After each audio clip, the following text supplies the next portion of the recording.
حجارة من طين مسومة عند ربك للمسرفين فأخرجنا من كان فيها من المؤمنين فما وجدنا فيها غير بيت من المسلمين وتركنا فيها آية للذين يخافون العذاب الأليم صدق الله مولانا العظيم وصدق رسوله النبي الكريم ونحن على ذلك من الشاهدين والشاكرين والحمد لله رب العالمين.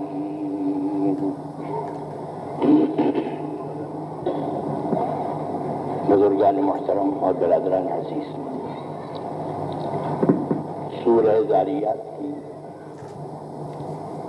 یہی آیتیں اس سے پہلے 2-3 جمعوں میں آپ کے سامنے تلاوت کی گئیں اور بعض مضامین بھی اس سلسلے میں پیش کیے گئے. ان آیتوں کے سلسلے میں عرض یہ کیا جا رہا تھا کہ اللہ تعالیٰ نے قوم لوط پر جو عذاب بھیجا ہے اس عذاب کے سلسلے میں کچھ تفصیل اللہ تعالیٰ نے ان آیتوں میں بیان فرمائی ہے، جس سے اللہ کا قانون پاداش عمل، جو کام اور جو عمل انسان کرتا ہے اس کا اچھا یا برا بدلہ اللہ کی طرف سے ضرور دیا جاتا ہے. یہ اللہ کا قانون، اللہ کا ضابطہ، اللہ کی سنت ہے. یہ اسی سلسلے میں قانون پاداش عمل کے طور پر ایک بات یہ عرض کی گئی تھی کہ جب پوری قوم مجرم ہو جائے تب اللہ کا عذاب اور اللہ کا قہر آتا ہے، افراد پر نہیں آتا. 2 نے، 4 نے، 6 نے کوئی گناہ کر لیا، اللہ تعالیٰ میں بڑا تحمل ہے، بہت بردباری ہے. جب تک کسی قوم کے اندر اس برائی کو برائی سمجھنے والے موجود ہیں اور نکیر کرنے والے کہ دیکھو ایسا نہ کہو، اللہ تعالیٰ کے یہاں وہ قوم مجرم نہیں ہے، اس کے افراد مجرم ہیں. لہذا کوئی ایسا عذاب نہیں آتا کہ جس سے پوری کی پوری قوم ہلاک کر دی جائے. اسی لیے فرشتوں نے جواب یہ دیا کہ انا ارسلنا الی قوم مجرمین، ہم ایک ایسی قوم کی طرف عذاب کے لیے بھیجے گئے ہیں جو پوری کی پوری شریک جرم ہے، پوری مجرم ہے.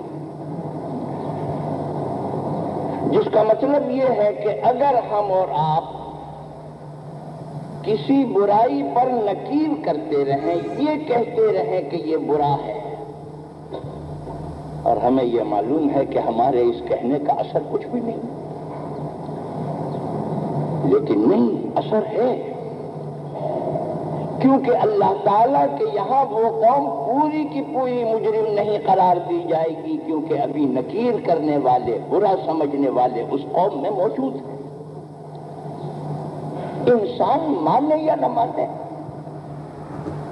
اسی لیے فرمایا کہ قالوا معذرۃ الی ربکم، خدا کے یہاں تو ہم عذر کر سکتے ہیں کہ اے اللہ ہمارا کہنا کسی نے نہیں مانا، مگر ہم تو یہ اعلان کرتے رہے کہ ہم باغیوں کے ساتھ نہیں ہیں. انا ارسلنا الی قوم مجرمین، لنرسل علیہم حجارۃ من طین مسومۃ عند ربک للمسرفین، اور جرم کی اس منزل پر اللہ کی طرف سے عذاب آتا ہے جب قوم حد سے تجاوز کر جائے، جس کا مطلب یہ ہے گناہ گناہ ہے، ہر زمانے میں اور ہر دور میں ہوا ہے، ہوتا رہا ہے۔ اور بعض عارفین نے تو یہ کہا کہ دنیا سے گناہ اور برائی کو آپ مٹانا چاہیں تو مٹا نہیں سکتے، کیونکہ جس طرح اللہ نے ایمان کو پیدا کیا ہے اسی طرح اللہ نے کفر کو بھی پیدا کیا ہے، جس طرح اللہ نے جنت کو پیدا کیا ہے اسی طرح اللہ تعالیٰ نے جہنم کو بھی پیدا کیا ہے۔ فرمایا کہ درکار خان اے عشق الکفر ناگزیر است، درکار خان اے عشق الکفر ناگزیر است، آتش کے راب سوزد گر بولہب نباشد۔ اگر دنیا میں ابو جہل اور ابو لہب نہ ہوں تو اس آگ کا مقصد کیا ہے؟ آگ کس کو جلائے گے؟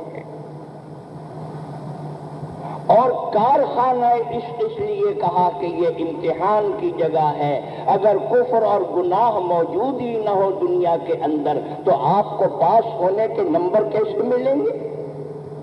کیونکہ آپ کی نیکی تو کوئی نیکی نہیں ہے جب گناہ کا وجود ہی نہیں ہے دنیا، آپ کریں گے کیسے؟ یہی وجہ ہے کہ آپ کا مرتبہ فرشتوں سے زیادہ اونچا ہے۔ ملائکہ گناہ کرنا چاہیں تو نہیں کر سکتے، لیکن آپ چاہیں تو کر سکتے ہیں، نہ چاہیں تو نہیں کر سکتے۔ تو فرمایا کہ درکار خانہ اے عشق الکفر ناگزیر است، آتش کے راد سوزد گر بولہب نباشد۔ اس لیے جب کوئی قوم گناہ کو گناہ کر کے کرے تب بھی اللہ تعالیٰ پردہ ڈھکتے، لیکن اگر وہ قوم گناہ کو نیکی سمجھے اور نیکی سمجھ کر ساری دنیا کو دعوت دے کہ تم بھی آؤ، آ کر یہ نیکی کرو اور اس گناہ میں مبتلا ہو جاؤ، تو پھر اللہ کی بردباری اور تحمل ختم ہو جاتا ہے، پھر قہر الہی حرکت میں آتا ہے۔ میں نے مثال دے کر کہا تلاوت نہ کرو تم جانو، لیکن اگر تم یہ چاہو کہ نہ ہم تلاوت کریں نہ کسی کو کرنے دیں اور ہم قرآن ہی کو دنیا سے مٹا دیں، نماز نہ پڑھو تم جانو، لیکن اگر تم یہ چاہو کہ روئے زمین کی مسجدوں کو نشانات ان کے مٹا دیں اور فنا کر دیں، اس کا مطلب یہ ہے جب یہ منزل آتی ہے انسان کی تو ہمیشہ تاریخ میں اٹھا کے دیکھیے اللہ تعالیٰ پھر انسانوں پر یہ معاملہ نہیں چھوڑتے ہیں، پھر اللہ تعالیٰ خود اس طاقت کا مقابلہ کر کے اسے ختم کر دیتے ہیں۔ یہی وجہ ہے کہ اعتراض کرنے والوں نے یہ اعتراض کیا کہ خدا کے گھر میں 360 بت رکھے ہوئے ہیں تو عذاب نہیں آیا، اور جب ابرہہ یمن سے فوج لے کر آیا ہے خانہ کعبہ کا نشان مٹانے کے لیے تو اللہ تعالیٰ نے ابابیل اور پرندوں کا عذاب بھیجا ہے اور اس عذاب سے ہلاک ہو گئے۔ وجہ یہ ہے کہ اگر شرک کرتے تھے، تم گناہ کرتے تھے، تم جانو جہنم کا ایندھن بن رہے ہو، لیکن اگر تم یہ چاہو کہ توحید کے مرکز کو مٹا دو اور دنیا میں توحید سے کوئی فائدہ نہ اٹھائے اور مرکز ہدایت کو ختم کر دو تو پھر اب تمہارا سوال نہیں ہے، اب خدا کی قوت جو ہے وہ حرکت میں آئے۔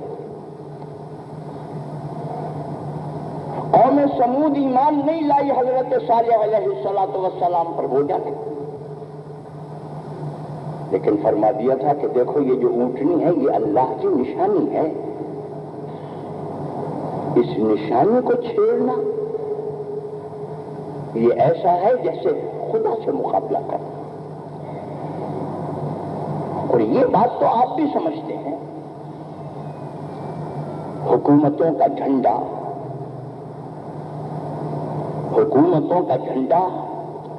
یا حکومتوں کی سرکاری وردی، چاہے فوج کی ہو یا پولیس کی ہو،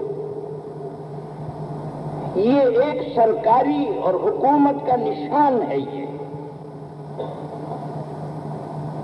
اور اس میں جو کپڑا لگتا ہے وہ کوئی مکے سے نہیں آتا، مدینے سے نہیں آتا، میرے اور آپ کے ہاتھ سے ہی بنایا جاتا ہے۔ اس میں کوئی عظمت نہیں ہے، اس میں کوئی احترام نہیں ہے۔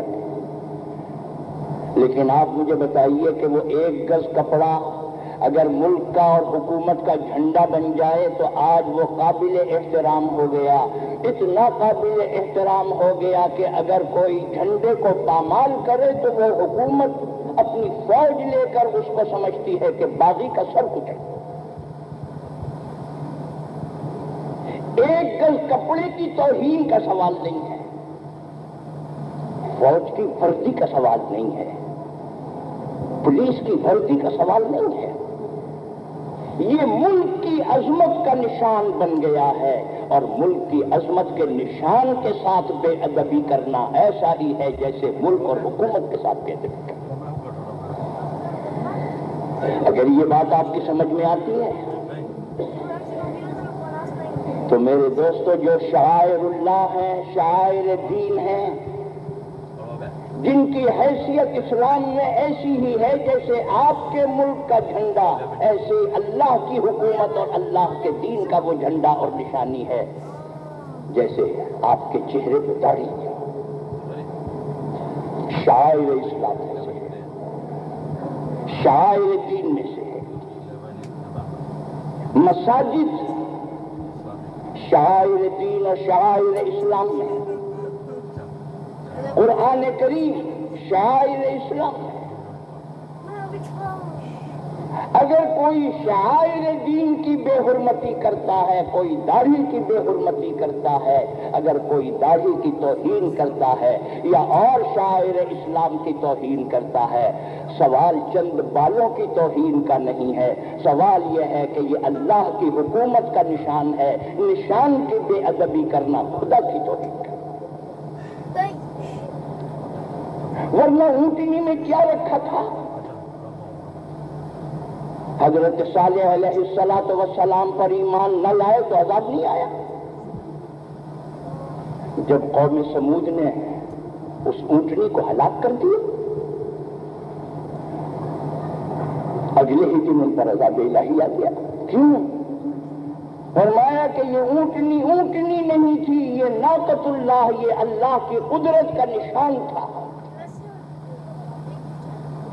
بالکل اسی طرح جیسے حکومتوں کا جھنڈا سمجھیے یہ خدا کی حکمت کا نشان اور خدا کی قدرت کی یہ علامت تھی، اس کے ساتھ بے ادبی کرنے کے معنی یہ ہے کہ تم نے خدا کی توہین کی ہے۔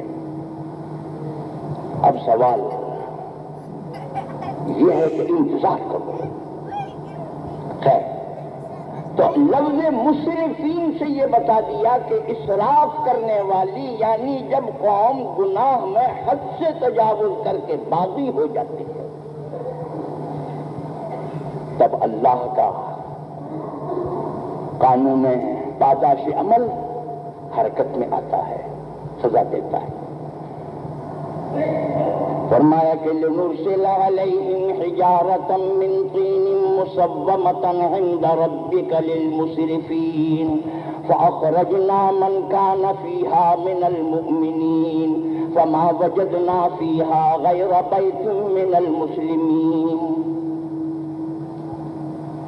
اور قانون پاداش عمل کا ایک حصہ یہ بھی ہے، اللہ کو معلوم ہے مجرم کون ہے اور بے قصور کون ہے۔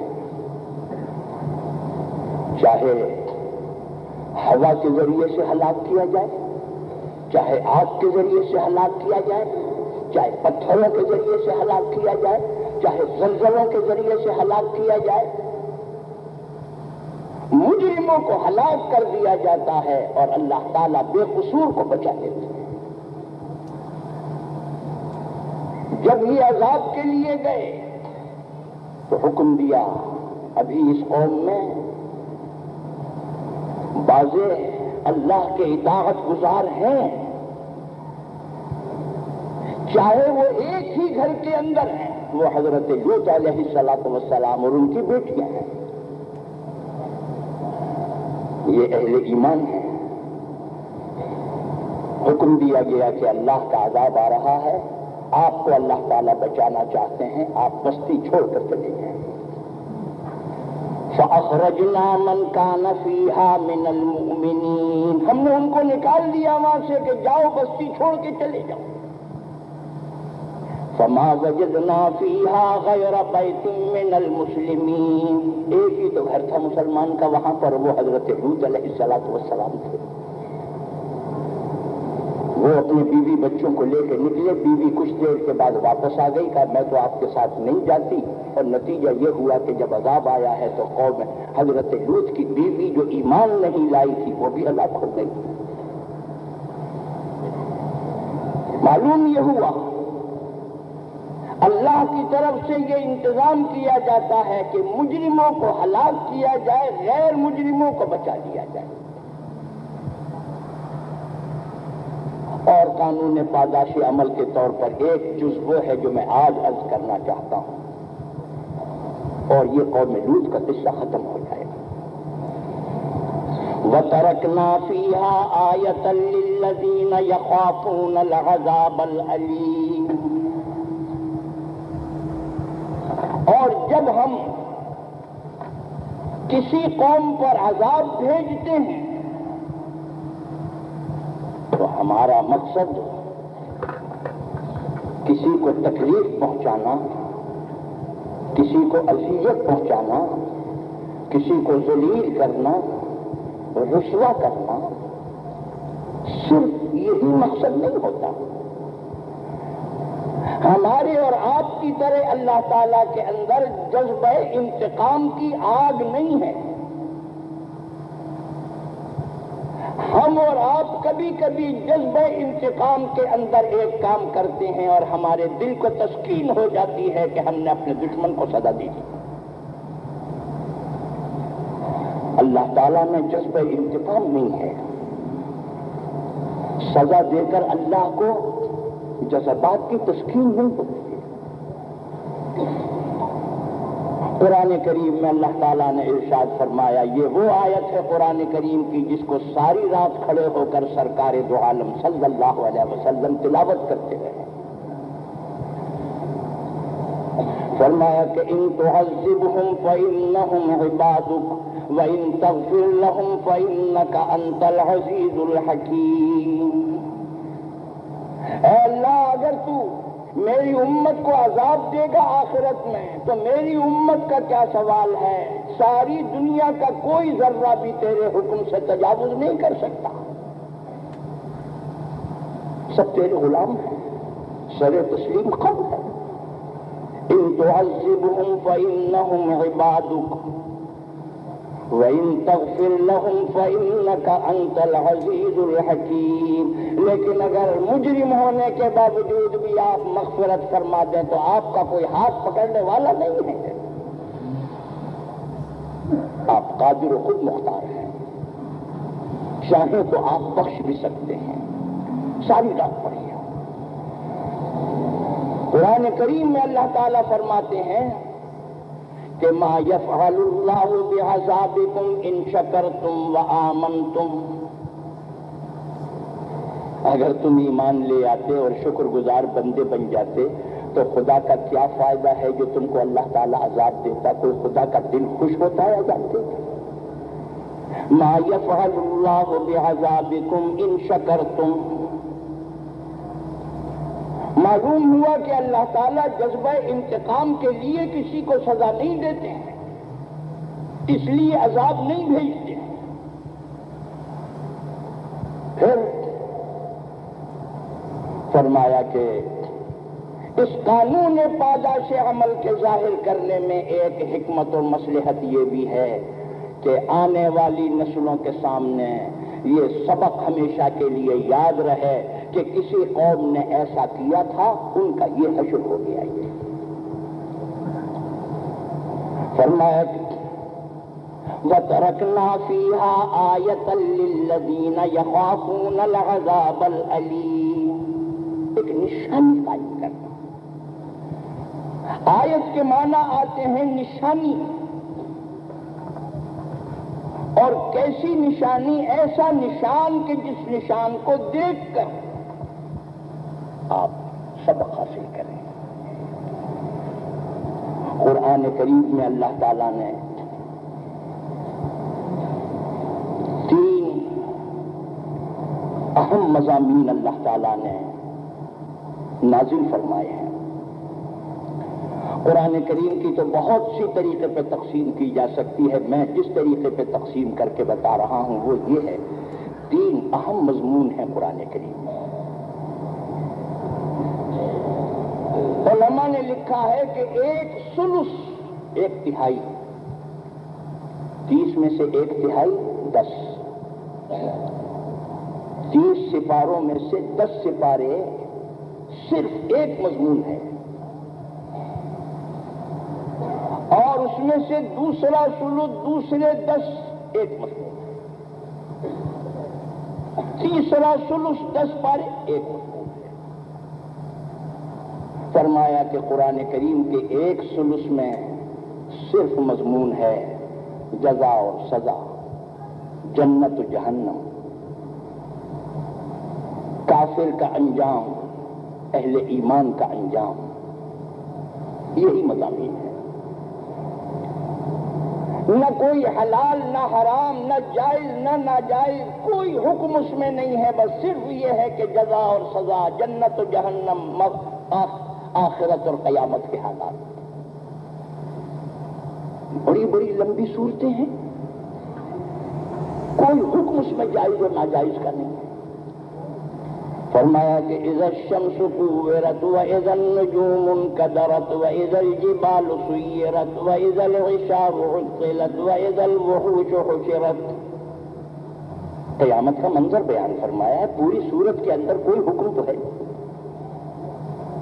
اذا السماء انفطرت واذا الكواكب انتثرت واذا البحار فجرت واذا القبور بعثرت علمت نفس ما قدمت واخرت، آخرت کا حال بیان کیا ہے، کوئی جائز و ناجائز کا حکم تو ہے نہیں۔ فرمایا کہ قرآن کریم کا 1 ثلث 10 پارے کے برابر میں ایک مضمون ہے، اور وہ ہے جزا اور سزا کا، جنت و جہنم کا۔ اور یہ جز سب سے پہلے اللہ تعالیٰ نے نازل فرمایا۔ سب سے پہلے نماز کے احکام نہیں آئے، روزے کے احکام نہیں آئے، زکوٰۃ کے احکام نہیں آئے، حج کے احکام نہیں آئے، جہاد کے احکام نہیں آئے، کیونکہ انسان کا ذہن عمل کے لیے تیار نہیں ہوتا جب تک کہ اسے یہ نہ معلوم ہو جائے کہ میرے کرنے سے ملے گا کیا اور میرے کرنے سے سزا کیا ملے گی۔ انسان بڑا بخیل ہے، کرنے سے پہلے وہ یہ جاننا چاہتا ہے کہ اگر میں یہ پاپڑ بیلوں تو مجھے کیا ملے گا، اور اگر میں یہ جرم کروں تو اس کی سزا کیا ہوگی۔ عمل کے لیے تو تیار ہی نہیں ہوتا انسان جب تک کہ اس کو یہ نہ معلوم ہو کہ عمل کا انجام کیا ہے۔ سب سے پہلے حصہ اللہ تعالیٰ نے یہ نازل فرمایا ہے، اور قرآن کریم کا دوسرا ثلث یعنی 10 پارے قصے، کہانی، واقعات،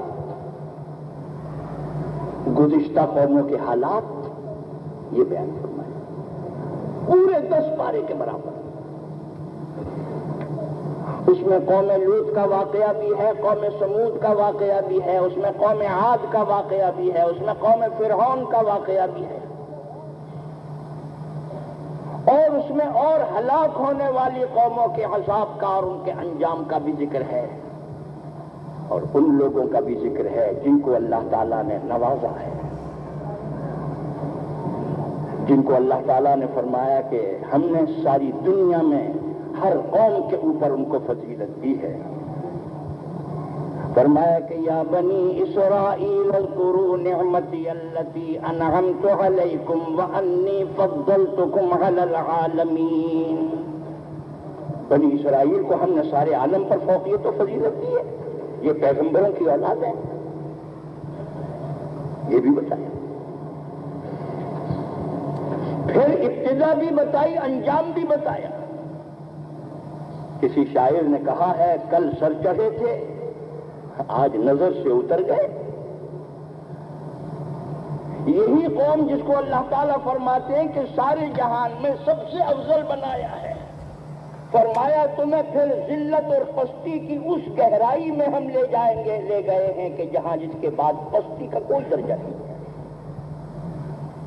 فرمایا کہ وَضُرِبَتْ عَلَيْهِمُ الذِّلَّةُ وَالْمَسْكَنَةُ وَبَاءُوا بِغَضَبٍ مِّنَ اللَّهِ۔ میں یہی کہہ رہا تھا، آخر سوچئے ایک قوم کو اللہ تعالیٰ اتنا اونچا چڑھاتے ہیں، ایک قوم کو پھر اتنا گہرا تحت الثری میں لے جاتے ہیں، تو یہ بغیر کسی وجہ کے لیے۔ وَضُرِبَتْ عَلَيْهِمُ الذِّلَّةُ وَالْمَسْكَنَةُ وَبَاءُوا بِغَضَبٍ مِّنَ اللَّهِ ذَلِكَ بِأَنَّهُمْ كَانُوا يَكْفُرُونَ بِآيَاتِ اللَّهِ وَيَقْتُلُونَ النَّبِيِّينَ بِغَيْرِ الْحَقِّ ذَلِكَ بِمَا عَصَوْا وَكَانُوا يَعْتَدُونَ۔ آیتوں کو انہوں نے جھٹلایا، نبیوں کو انہوں نے قتل کیا، اور انہوں نے پاؤں سر پہ رکھ لیے۔ تو آپ نے دیکھا کہ 10 پارے کے برابر قرآن کریم کا حصہ ہے جس کے اندر آیات، جس میں حکایتیں، قصے، کہانی، ان لوگوں کے بھی واقعات ہیں جو خدا کے قہر سے ہلاک ہو گئے۔ اگر اللہ تعالیٰ نے نبیوں کے اور پیغمبروں کے واقعات بیان فرمائے ہیں تو نبیوں کے دشمنوں کے واقعات بھی بیان فرمائے ہیں۔ فرمایا کہ ان قارون کان من قوم موسیٰ۔ قارون تو کوئی نبی نہیں ہے، اور مسلمان تو اب اتنے ناواقف ہو گئے ہیں۔ میں نے ایک نویں کلاس کی ایک لڑکی کا پرچہ دیکھا تھا، اور ہوگا تاریخ اسلام کا۔ اس بیچاری کو یہ نہیں معلوم تھا، اس نے لکھا کہ حضرت فرعون علیہ السلام، اسے یہ پتا نہیں کہ فرعون نبی کا دشمن ہے یا یہ نبی ہے، یہ نہیں معلوم۔ قارون وہ ہے جس کو اللہ تعالیٰ نے زمین میں دھسا دیا ہے، ہلاک کر دیا ہے۔ مگر 20ویں پارے میں اٹھا کے دیکھیے کتنا لمبا مضمون اللہ تعالیٰ نے قارون کا بیان فرمایا۔ ان قارون کان من قوم موسیٰ فبغى علیہم وآتیناہ من الکنوز ما ان مفاتحہ لتنوء بالعصبۃ اولي القوہ اذ قال له قومه لا تفرح ان اللہ لا يحب الفرحین۔ قارون کا واقعہ ہے، جو نبی اور پیغمبر نہیں ان کا واقعہ بھی ہے۔ لقمان کا واقعہ موجود ہے، سورہ لقمان ہے قرآن کریم میں۔ حضرت مریم کا واقعہ ہے۔ حضرت مریم نبی تو نہیں ہے، پیغمبر نہیں ہے، ان کا واقعہ بھی۔ یہ جو اللہ تعالیٰ نے 10 سپاروں کے برابر قرآن کریم میں واقعات بیان کیے ہیں، قصے بیان کیے ہیں، حضرت یوسف کا، حضرت ابراہیم کا اور نبیوں کے، کیا مقصد ہے؟ ایک مشرک نے یہ سوال کیا تھا کہ آپ پیغمبر ہونے کا دعویٰ کرتے ہیں، اگر آپ پیغمبر ہیں تو ہمیں یہ بتائیے کہ جو قرآن آپ پر نازل ہو رہا ہے اس قرآن سے تو یہ پتہ چلتا ہے کہ بنی اسرائیل کا اصل وطن ہے ملک شام، اور اس قوم کا جب وطن ملک شام میں ہے تو جو قرآن آپ پہ اتر رہا ہے وہ کہتا ہے کہ مصر میں ہے بنی اسرائیل، فرعون نے ظلم کیا ہے، بچوں کو قتل کیا ہے۔ اس قوم کا وطن ملک شام ہے، آپ کا قرآن کہتا ہے کہ یہ واقعات مصر میں ہو رہے ہیں بنی اسرائیل پر۔ تو ذرا سا آپ مہربانی کر کے یہ تو بتائیے، آپ پیغمبر اسلام ہیں، یہ بتائیے یہ قوم ملک شام سے مصر میں کب آئی، کیسے آئی، کیوں آئی؟ اور جب سوال کرنے والا سوال کر رہا ہے جس واقعے کا، حضرت ابراہیم علیہ السلام کے زمانے سے لگا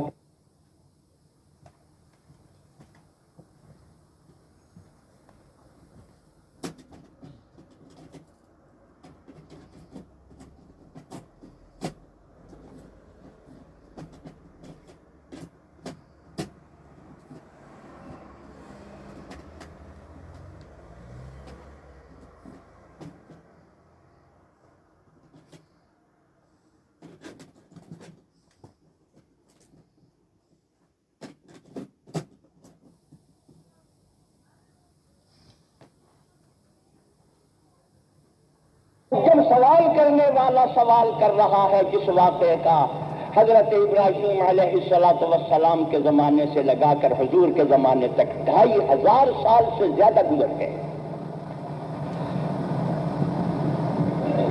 سوال تاریخ کا کیا، آپ نے گردن جھکائی اور آپ نے فرمایا کہ ابھی ابھی اللہ تعالیٰ نے میرے اوپر سورہ یوسف نازل فرمائی ہے جس میں تیرے سوال کا تفصیلی جواب ہے، یہ قوم ملک شام سے ملک مصر میں کب آئی، کیسے آئی، سن۔ اور پورا واقعہ آپ نے تفصیل کے ساتھ بتایا۔ جو اعتراض کرنے والا تھا اس نے کہا کہ واقعی یہ تو اللہ کے سچے نبی اور پیغمبر ہیں، ورنہ 2500 سال پہلے کا تفصیلی واقعہ کون بتا سکتا ہے؟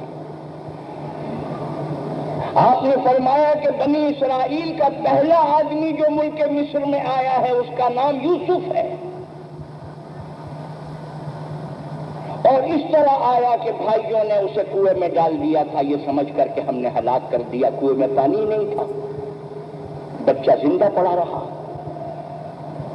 ایک قافلہ تجارت کا گزرا ہے جو جا رہا تھا مصر، ان کو پانی کی ضرورت تھی، انہوں نے کہا بھئی یہ کنواں ہے یہاں سے پانی لے لو، ڈول ڈالا، اب ڈول کھینچتے ہیں تو کھینچتا نہیں، جھانک کے دیکھا تو ایک خوبصورت بچہ بیٹھا ہوا۔ یہ سرکار دو عالم صلی اللہ علیہ وسلم کی زبان مبارک سے بتایا جا رہا ہے کہ یہ قوم ملک شام سے ملک مصر میں کب آئی۔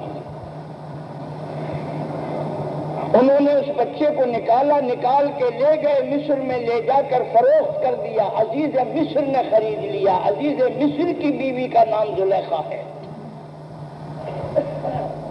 پورا واقعہ بتایا۔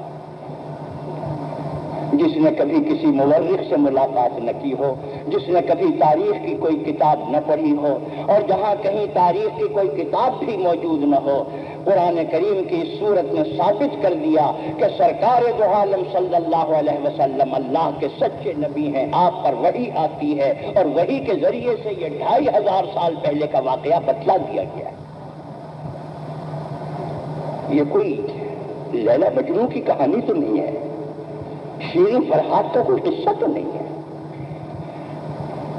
جب آپ سمجھ گئے 10 سپاروں کے برابر ایک مضمون ہے جس کا نام ہے قصے، حکایات، واقعات، کس لیے؟ یہ بھی قرآن کریم کی زبان سے سن لیجئے۔ فرمایا کہ لقد کان فی قصصہم عبرۃ لأولی الالباب، یہ قصے جو ہم نے قرآن کریم میں بیان کیا تمہارا دل بہلانے کے لیے نہیں، یہ کوئی افسانے نہیں ہیں، یہ کہانیاں نہیں ہیں، یہ تمہاری معلومات میں اضافے کے لیے نہیں ہیں، ان کا مقصد جو ہے وہ ایک ہی ہے، اور وہ یہ ہے کہ سننے والے سبق حاصل کریں، عبرت پکڑیں۔ لقد كان في قصصهم عبرۃ لأولی الالباب. عبرت کا لفظ اردو میں بھی بولا جاتا ہے، اور اگر اس کے معنی سمجھنا چاہتے ہو، علماء اہل لغت نے لکھا ہے کہ عین بے رے، عین بے رے کے معنی آتے ہیں ایک حالت سے دوسری حالت کی طرف جانا. آپ بولتے ہیں کہ فلانے نے دریا کو عبور کر لیا، چاہے آپ ہوائی جہاز سے، چاہے پل پر، چاہے پیدل چل کے، ایک کنارے سے جب دوسرے کنارے پر آئیں گے تو کہیں گے کہ آپ نے دریا کو عبور کر لیا. کیا مطلب؟ اس کنارے سے اس کنارے پر آ گئے. ایک حالت سے دوسری حالت کی طرف آنا یہ عبرت کہلاتا ہے. یہ میں نے اس لیے کہا، آج بھی ہماری اور آپ کی آنکھوں کے سامنے واقعات آتے ہیں، آپ جائزہ لیجئے کہ واقعی ہم اور آپ عبرت پکڑتے ہیں. میرا خیال یہ ہے کہ ہمارے سامنے سنگین سے سنگین واقعہ بھی کوئی سامنے سے گزرتا ہے. جو ہم کل تھے وہ آج ہیں. اگر ہم یہ جائزہ لیں کہ کیا ہم میں تبدیلی ہو گئی، ایک حالت سے دوسری حالت کی طرف آ گئے؟ نہیں، بالکل نہیں. زمیں جنبد زماں جنبد نہ جنبد گل محمد خان. زمین بدل جائے، آسمان بدل جائے، گل محمد خان نہیں بدلتا. قرآن کریم کہتا ہے ہم نے 10 سپاروں میں جو واقعات اور قصے بیان کیے ہیں، ان کا مقصد ہے سبق حاصل کرو، عبرت پکڑو، اور تمہیں یہ بات معلوم ہو جائے کہ اللہ کا یہ قانون ہے، اللہ کا یہ ضابطہ ہے، اللہ نے فلاں قوم کے ساتھ ایسا کیا ہے. اس عبرت کا نام آیت ہے. وَتَرَكْنَا فِيهَا آیَةً لِّلَّذِينَ يَخَافُونَ الْعَذَابَ الْأَلِيمَ. جس بستی میں عذاب آتا ہے اس بستی میں ہم ایک نشان گاڑ دیتے ہیں کہ گزرنے والا یہاں سے گزرے اور نشان کو دیکھ کے سبق حاصل کرے. جب یہ مقصد ہے، اس سے یہ بات معلوم ہوئی کہ ہر آدمی کو اس کا پابند بنایا گیا ہے کہ وہ عبرت اور سبق حاصل کرے. لیکن نابینا سبق حاصل نہیں کر سکتا، کیونکہ اس نے واقعات اپنی آنکھوں سے دیکھے ہی نہیں ہیں. آنکھیں ہوں اور عبرت پکڑنے کی صلاحیت نہ ہو، سینے میں بجائے دل کے پتھر کی سل ہو، آنکھوں سے دیکھا سبق کچھ نہیں، کوئی اثر ہی نہیں ہوگا. اس لیے اللہ تعالیٰ فرماتے ہیں کہ واقعات ہم عبرت کے لیے پیش کرتے ہیں، مگر عبرت ہر آدمی نہیں حاصل کر سکتا. عبرت وہ آدمی حاصل کر سکتا ہے، فرمایا کہ یخافون العذاب العلیم، جس میں اپنے مستقبل کی فکر موجود ہو کہ انجام میرا کیا ہونے والا ہے اور مستقبل میں میرے ساتھ کیا ہونے والا ہے.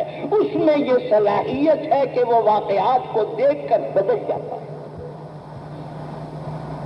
اور اس بدلنے کا نام عبرت ہے. تو میں یہ سمجھتا ہوں کہ ہر مومن کو اللہ تعالیٰ نے چہرے کی بھی آنکھیں دی ہیں، دل کی بھی آنکھیں دی ہیں. بہت سے لوگ ایسے ہیں کہ چہرے کی آنکھ موجود نہیں، مگر مومن کے پاس دل کی آنکھ ہوتی ہے، اور دل کی آنکھ چہرے کی آنکھ سے زیادہ تیز دیکھتی ہے. میں نہیں کہہ رہا ہوں، حدیث میں آتا ہے، فرمایا اتقوا فراست المؤمن، مومن کی فراست سے ڈرتے رہنا. فإنه ينظر بنور اللہ، کیونکہ وہ صرف چہرے کی آنکھ سے نہیں دیکھتا، وہ اللہ کے نور سے دیکھتا ہے، پیچھے کی بھی دیکھتا ہے، آگے کی بھی دیکھتا ہے، آج کی بھی دیکھتا ہے، 100 سال کے بعد کی بھی دیکھتا ہے، دل کی آنکھ۔ اور اگر صرف چہرے پر آنکھ ہے، دل میں نہیں ہے، تو علامہ اقبال مرحوم نے کہا کہ دعا مانگا کرو، فرمایا کہ دل بینا بھی کر خدا سے طلب، دل بینا بھی کر خدا سے طلب، آنکھ کا نور دل کا نور نہیں، دل بینا بھی کر خدا سے طلب، آنکھ کا نور دل کا نور نہیں۔ مومن کو اللہ تعالیٰ نے یہ صلاحیت دی ہے کہ وہ آنکھیں بند کر کے نہیں چلتا ہے، جو قدم قدم پہ جو واقعات آتے ہیں ان سے وہ سبق حاصل کرتا ہے، پڑھتا جاتا ہے۔ ایک مومن جا رہا ہے جنگل میں اکیلا، اور دیکھا کہ یہ گھاس یا گندم بالکل ابتدائی منزل میں 1 انگلی کے برابر پودے اگ رہے ہیں اس کے، وہ دیکھتا ہے، ہم اور آپ دیکھیں تو ہم تو یہ سمجھے گھاس ہے، اور ہے ہی گھاس، اس میں کیا شک ہے، لیکن جس کو اللہ نے نور بصیرت عطا فرمائی ہے اور دل کا نور عطا فرمایا ہے، وہ کیا کہتا ہے؟ وہ کہتا ہے کہ ہر گیاہ کے الضمیر ید، ہر گیاہ کے الضمیر ید، وحدہ لا شریک لہ ید۔ انہوں نے کہا یہ جتنے بھی گھاس نظر آ رہے ہیں یہ شہادتوں کی انگلیاں ہیں، اٹھا کے کہہ رہے ہیں وحدہ لا شریک لہ۔ آپ مجھے بتائیے کہ آخر کوئی تو صلاحیت اللہ تعالیٰ نے اس میں دی ہے جو یہ کہتا ہے کہ یہ گھاس نہیں ہے، یہ شہادتوں کی انگلیاں ہیں۔ وفی کل شیء لہ آیۃ تدل علی انہ واحد، ہر چیز کے اندر اسے یہ بات نظر آتی ہے اللہ ایک ہے۔ گھاس میں بھی نظر آتی ہے، یہ کہتا ہے شہادت کی انگلیاں ہیں۔ مومن بیدار ہے، جا کے سمندر میں دیکھتا ہے پتھر پھینکا، غپ سے ڈوب گیا، لیکن وہ اگر 1 تولے کا بھی ہے تو ڈوب جائے گا، چھٹان بھر کا ہے تو ڈوب جائے گا، اور 1 لکڑی اگر وہ 10 من کی ہے ڈالو نہیں ڈوبتی ہے۔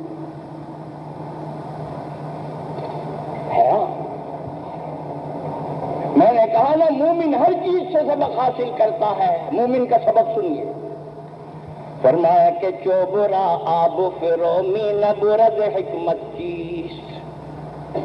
پہلی پوچھتے ہیں تم سے، بتاؤ چھٹان پر کا پتھر ڈوب جائے، 10 من کی لکڑی نہ ڈوبے، چوبرا آب فرومی نبرد حکمت چیست، شرمدارد زفرو بردن پرورد خیش۔ سبحان اللہ۔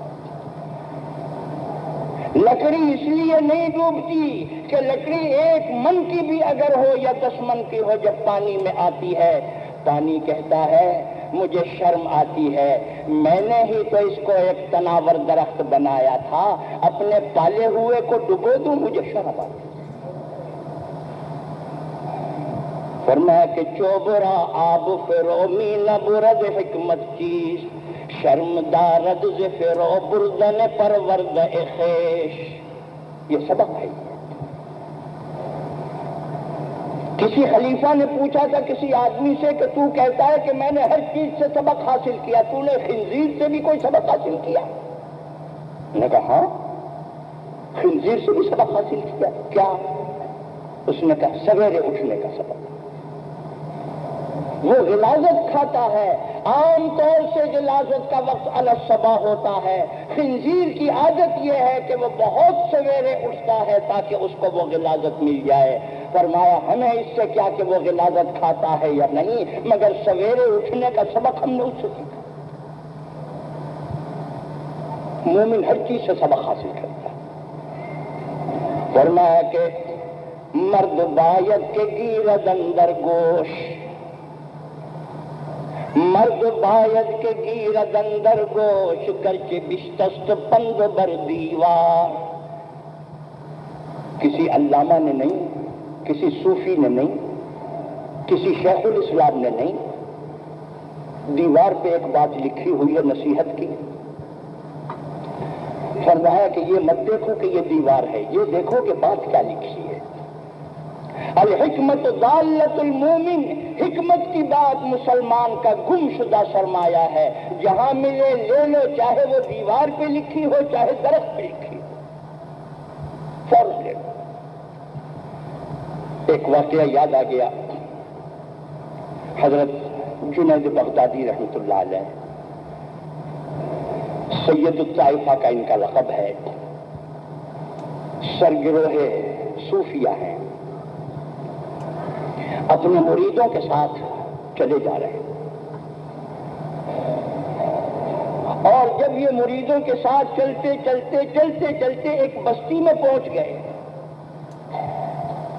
تو اس بستی کے اندر ایک لاش لٹکی ہوئی ہے، جس کے ہاتھ کٹے ہوئے، پاؤں کٹے ہوئے، گردن کٹی ہوئی، دونوں ہاتھ، دونوں پاؤں اور گردن کٹی ہوئی لاش لٹکی ہوئی، عبرت کے لیے لٹکی۔ کبھی کبھی تو لوگ صرف اپنے ظلم کا مظاہرہ کرنے کے لیے ایسا کرتے ہیں، اور کبھی کبھی عبرت کے لیے لوگ ایسا کرتے ہیں۔ جو بات ذہن میں آ جائے عرض بھی کر دوں، اس میں کوئی حرج نہیں ہے، اس سے بھی سبق ملتا ہے۔ حجاج ابن یوسف کا زمانہ ہے، سرکار دو عالم صلی اللہ علیہ وسلم کا ہجرت کے وقت ناشتہ تیار کرنے والی ایک خاتون ہے، ذہن پہ زور دیجئے وہ کون ہے؟ ابو بکر صدیق کی صاحبزادی ہے، جن کا نام ہے اسما۔ اور جب انہوں نے تیار کر کے دیا ہے تو باندھنے کے لیے کوئی چیز نہیں تھی، تو پٹا اتارا، پھاڑ دیا، پھاڑ کے باندھ دیا۔ ان کا لقب ہو گیا ذات النطاقین، ذات النطاقین ان کا لقب ہو گیا کہ انہوں نے پھاڑ کر اس کے دو ٹکڑے کر دیے، دو نطاق والی، ان کا پیارا لقب ہو گیا۔ ان کی شادی ہوئی حضرت زبیر رضی اللہ تعالیٰ عنہ سے، اور ان کے بیٹے ہیں عبداللہ ابن زبیر۔ ان کی حجاز میں حکومت بھی رہی ہے، انہوں نے بیت اللہ کی تعمیر بھی کرائی تھی۔ کب؟ جبکہ حتیم کعبہ کو کعبے میں شامل کر لیا گیا تھا۔ بیٹے ہیں اسما کے، اور جب کبھی کسی کی عمر زیادہ ہوتی ہے تو یہ اللہ کی حکمت ہے، عمر زیادہ ہوتی ہے صدمے بھی زیادہ اٹھائی جاتے ہیں، اس کے حصے میں صدمے بھی زیادہ آتے ہیں۔ کوئی تقریباً 90 سال کی عمر ہو گئی ہے حضرت اسما کی، بیٹے کی حکومت ہے حجاز میں۔ حجاج ابن یوسف نے حملہ کیا ہے، محاصرہ کیا ہے، بیت اللہ کے اندر ان کا محاصرہ کر لیا، آگ برسائی، پتھر پھینکے، کیا کیا کیا۔ عبداللہ ابن زبیر جب ان کے بہت سے ساتھی مارے بھی گئے، شہید ہو گئے، کچھ مل گئے، واقعتاً میں کہتا ہوں اسلام ایک ایسا مذہب ہے، ہمیں تو ان خواتین کے اوپر بھی فخر ہے، اور میں کہتا ہوں شاید مجاہد مردوں میں بھی ایسے لوگ نہیں ہیں۔ جب دیکھا کہ اب یہ وقت میرا آخری ہے، حضرت اسما 90 سال کی عمر میں ہے، گئی، یہ گئے اپنی ماں کے پاس، اور جا کر کہا کہ اماں میں مشورہ کرنے آیا ہوں، میرے بہت سے ساتھی مارے گئے، کچھ مل گئے، آپ مجھے یہ مشورہ دیجئے کہ میں اب کیا کروں؟ اور میں شہید ہونے سے نہیں ڈرتا، لیکن مجھے ڈر یہ ہے کہ مرنے کے بعد یہ میری لاش کو لٹکائیں گے۔ ماں سے کہہ رہے ہیں، آج کل کی ماں تو شاید سننے کی تاب بھی نہ لائے۔ 90 سال کی عمر، ابو بکر صدیق کی بیٹی ہے، ذات النطاقین کا لقب ہے،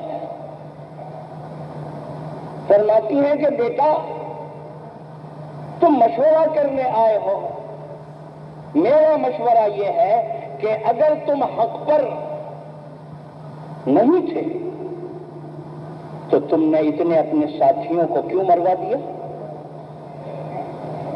خدا کے یہاں کیا جواب دو گے؟ اگر تم حق پر نہیں تھے تو اتنے ساتھیوں کی جان کیوں لی؟ اور اگر حق پر ہو تو یہ کیا سوچتے ہو کہ میری لاش کو لٹکا دیں گے اور یہ کر دیں گے وہ کر دیں گے؟ بیٹا میری بات سنو، جب بکری ذبح ہو جاتی ہے تو اس کی کھال اتارنے میں اسے تکلیف نہیں ہوتی۔ اللہ شہادت شہادت ہے، اگر شہادت دے دی تمہاری بلا سے کہ تمہاری لاش کو لٹکاتے ہیں کیا کرتے ہیں؟ فرمایا بکری ذبح ہو جاتی ہے تو کھال اتارنے میں اسے تکلیف نہیں ہوتی۔ یہ کیا تم نے سوچا کہ کھال لٹکاتے ہیں؟ ان کا اماں میں تو صرف دودھ بخشوانے کے لیے آیا تھا، مجھے اطمینان ہو گیا، گئے ہیں شہید ہو گئے، لاش ان کی لٹکا دی۔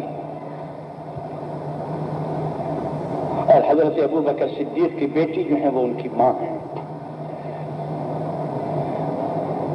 عبد الملک ابن مروان نے یہ کہا کہ اس کی ماں کو بلواؤ یہاں، انہوں نے آنے سے انکار کیا تو یہ کہا کہ میں چوٹی پکڑ کے گھسیٹوا کے بلواؤں۔ فرمایا کہ خدا کی قسم میں نے قسم کھائی ہے کہ جب تک تو چوٹی پکڑ کے گھسیٹوا کے نہیں بلائے گا میں نہیں آؤں گی۔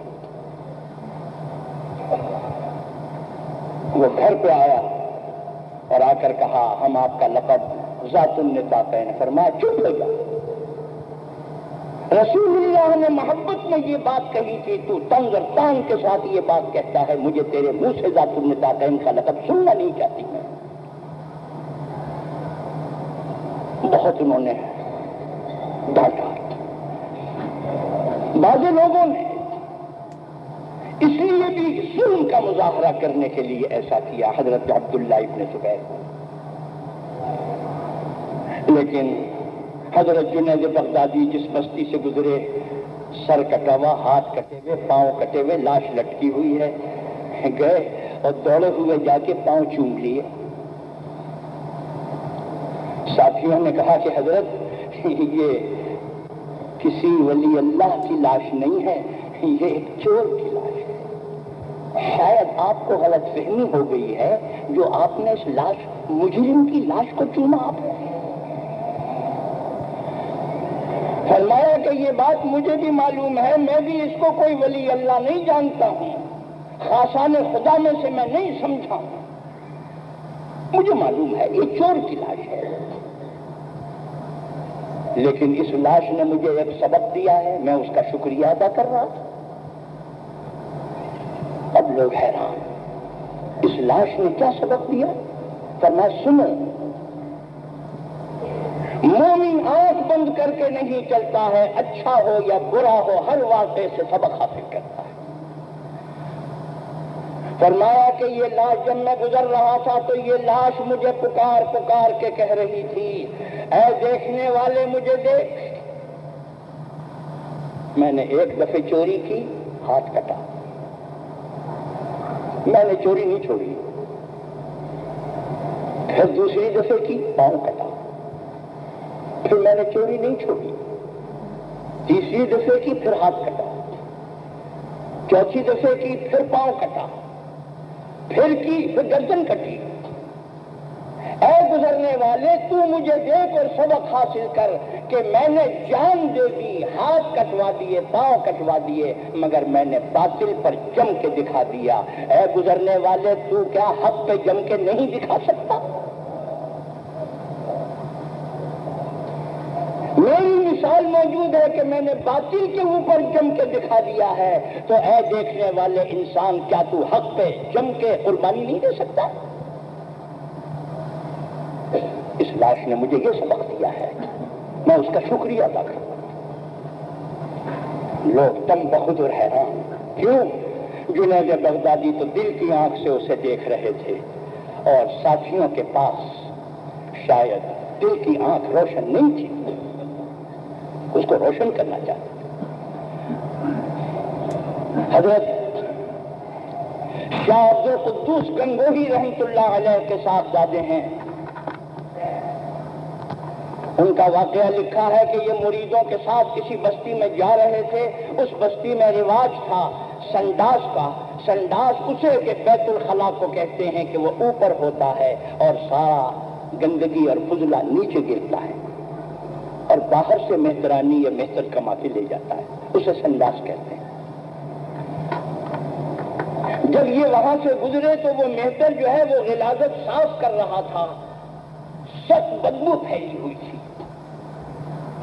تو جتنے ساتھی تھے انہوں نے تو منہ پہ رومال رکھا اور تیزی سے دوڑ کے چلے گئے۔ شیخ ساتھ ہیں، وہیں کھڑے ہو گئے، سنڈاس کے پاس کھڑے ہو گئے۔ تکلیف تھی لیکن سبق دینا چاہتے تھے۔ فرمایا، اے میرے ساتھیوں، یہاں آؤ، یہاں آؤ، یہ نجاست مجھ سے ایک سوال کر رہی ہے، اس کا جواب دے کے جاؤ۔ لوگ حیران آ گئے۔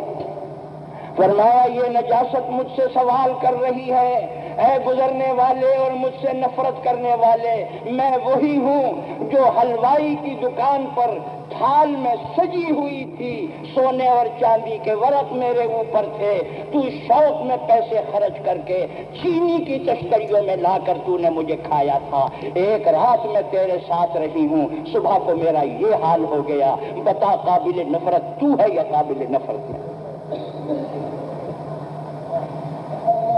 صرف ایک رات میں تیرے ساتھ رہنے سے میرا یہ حال ہو گیا، ورنہ میں تو سونے اور چاندی کے ورق میں لپٹی ہوئی تھی۔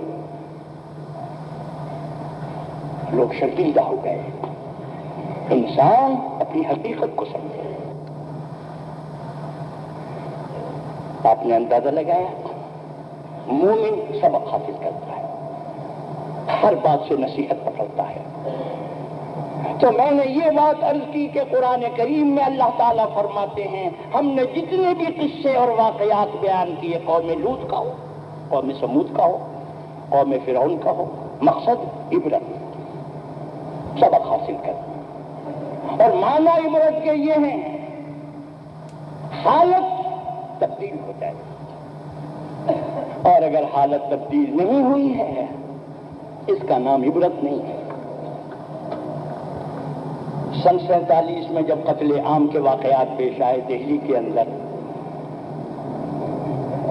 ایک صاحب ایسے بھی دیکھے کہ جن کے چہرے پہ بڑی داڑھی تھی، بعد میں صاف، اور ایک صاحب ایسے بھی دیکھے کہ جنہوں نے ساری عمر داڑھی نہیں رکھی تھی، قتل عام کے جب واقعات سامنے آئے تو اتنی بڑی داڑھی ہو گئی۔ میں نے کہا بھئی عجیب بات ہے۔ ان سے پوچھا کہ آپ نے منڈائی کیوں؟ کہنے لگے کہ مسلمان سمجھ کے لوگ قتل کر رہے ہیں۔ میں نے کہا داڑھی رکھنے سے یہ مجھے مسلمان سمجھیں گے اور قتل کر دیں گے؟ جان بچانے کے لیے میں نے داڑھی منڈوا دی، آپ نے کیوں رکھی؟ فرمانے لگے کہ میں نے یہ سوچا کہ صبح اور شام یہاں پر قتل عام ہو رہا ہے، ممکن ہے کہ میں بھی مارا جاؤں، مگر مجھے شرم آئی کہ میں دنیا سے ایسا چہرہ لے کے جاؤں جو سرکار دو عالم صلی اللہ علیہ وسلم کے چہرے کے خلاف ہو۔ آپ نے اندازہ لگایا، سوچ کا فرق ہے۔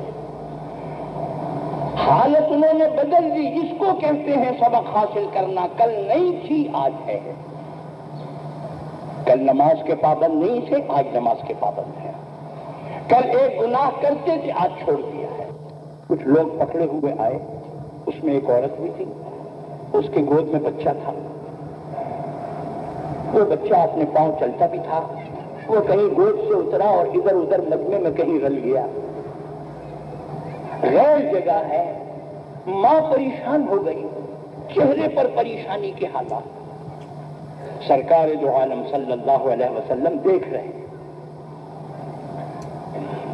دوڑی ہوئی گئی، ڈھونڈ کے بچے کو لائی، لا کے زور سے اپنی چھاتی سے چمٹا لیا۔ آپ نے صحابہ سے کہا، تم نے دیکھا اس ماں کو اپنے بچے سے کتنی محبت ہے؟ ہاں ہاں یا رسول اللہ، بہت محبت ہے، اور ماں کی ممتا مشہور ہے۔ فرمایا میں تم سے ایک سوال کرنا چاہتا ہوں، اور وہ سوال یہ ہے کہ کیا یہ عورت، یہ ماں اپنے بچے کو آگ میں ڈال سکتی ہے؟ یا رسول اللہ، یہ ماں جو اپنے بچے پر ایسی عاشق اور فریفتہ ہے، یہ تو کبھی اپنے بچے کو آگ میں نہیں ڈال سکتی۔ فرمایا اگر یہ عورت اپنے بچے کو آگ میں نہیں ڈال سکتی تو اللہ تعالیٰ اپنے بندوں سے جو محبت کرتے ہیں وہ اس ماں کی محبت سے بھی زیادہ ہے۔ اپنے بندوں کو اللہ تعالیٰ آگ میں کیسے ڈال سکتا ہے؟ اس واقعے سے آپ نے یہ سبق دیا ہے۔ تو مطلب میرے کہنے کا یہ تھا، عذاب الہی کا مقصد جو ہے، پریشانیوں کا اور تکلیفوں کا جو مقصد ہوتا ہے، وہ دراصل یہ ہوتا ہے انسان تبدیلی پیدا کرے۔ تبدیلی کا نام عبرت ہے، زبان سے کہنے کا نام عبرت نہیں، فلسفہ بیان کرنے کا نام عبرت نہیں، حالت کی تبدیلی کا نام اصل میں عبرت ہے۔ فرمایا ہم اس بستی میں ایک نشان ڈال دیتے ہیں کہ قہر الہی آیا تھا، اس جرم کی بدولت آیا تھا، تاکہ لوگ اس جرم کو ترک کر دیں اور چھوڑ دیں، اور اس طریقے سے وہ خدا کی طرف متوجہ ہو جائیں۔ دعا کیجئے کہ اللہ تعالی ہمیں اور آپ کو عمل کی توفیق عطا فرمائے۔